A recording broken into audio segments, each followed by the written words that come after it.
कश्मीर में जिस तरीके से आतंकवादियों ने हिंसा की, पूरे देश में उसके खिलाफ अलग माहौल देखने को मिल रहा है। पूरे देश में गुस्सा है और यही गुस्सा फिलहाल संत समाज में भी अब देखने को मिला है।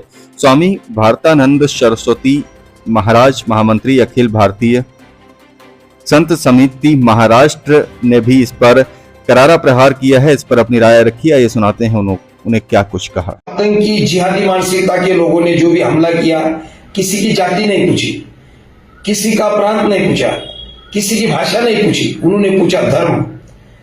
कलमा पढ़ाया गया, कपड़े उतारे गए। तो देखिए ना, फिर भी हमारे जो पढ़े लिखे जो लोग हैं ना, सर्वधर्म समभाव, मानवता, ये ढोंग है, पाखंड है।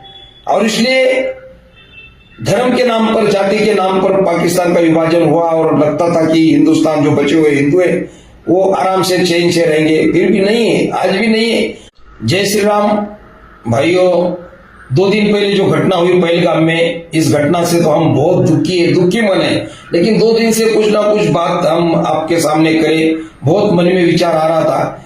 और इसलिए जो घटना हुई तो बहुत ही शर्मनाक, दर्दनाक, बहुत दुखी और पूरे देश में एक शोक है। और मैं आग्रह करना चाहता हूं हमारे समस्त जो हिंदू भाई है, देशवासी है, इनको एक संदेश देना चाहता हूं। भाइयों, ये जो घटना हुई और जो आतंकी जिहादी मानसिकता के लोगों ने जो भी हमला किया, किसी की जाति नहीं पूछी, किसी का प्रांत नहीं पूछा, किसी की भाषा नहीं पूछी, उन्होंने पूछा धर्म। कलमा पढ़ाया गया, कपड़े उतारे गए। तो देखिए ना, फिर भी हमारे जो पढ़े लिखे जो लोग हैं ना, सर्वधर्म समभाव, मानवता, ये ढोंग है, पाखंड है। और इसलिए धर्म के नाम पर, जाति के नाम पर पाकिस्तान का विभाजन हुआ और लगता था कि हिंदुस्तान जो बचे हुए हिंदू है वो आराम से चैन से रहेंगे। फिर भी नहीं है, आज भी नहीं है। और इस देश के सैकड़ों टुकड़े करने की भी प्लान चल रहे, प्लान है उनके पास, योजना बनी है। और इसलिए केवल आतंकी बाहर के नहीं, देश में भी आतंकी है, जिहादी मानसिकता के लोग हैं, बहुत सारे लोग हैं।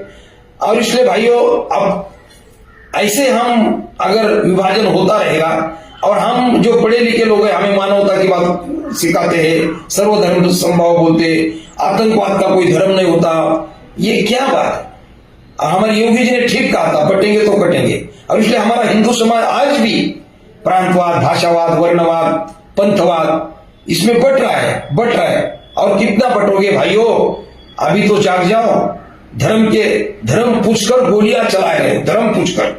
और इसलिए भारत सरकार का मैं समर्थन करता हूं, क्योंकि पूरे देश में एक शोक है और भारत सरकार ने एक करारा जवाब दिया है और कई उन्होंने जो मुद्दे हैं उस पर काम किया है और पाकिस्तान को सबक सिखाई है। और जो सिंधु जल समझौता, तत्कालीन जो हमारे तत्कालीन जो नेता थे और पता नहीं क्या उनका स्वार्थ, मतलब लालच, किस कारण उन्होंने वो समझौता किया था, लेकिन मोदी सरकार ने एक करारा जवाब दिया है और वो समझौता स्थगित कर दिया। और जल जो सिंधु जल जो समझौता था वो बंद कर दिया और पाकिस्तान अब तड़प तड़प मरेगा। और इसलिए आने वाले समय में हमें, जो भी हमारे हिंदू भाई है, हम एक साथ हमें रहना पड़ेगा और तभी इसको हम, पाकिस्तान को हम करारा जवाब दे सकते हैं। तो अभी कुछ हमारे स्वार्थी मतलबी जो दल है ना, अभी भी सरकार की आलोचना कर रहे। अरे भाइयों, अभी तो देश के लिए, समाज के लिए, हमारे लोगों के लिए, देशभक्तों के लिए कम से कम अभी तो ये हो जाओ। और इसलिए ये स्वार्थ मतलब की राजनीति कब तक करोगे? देश टूटता जा रहा है और इसलिए हम भारत सरकार का समर्थन करते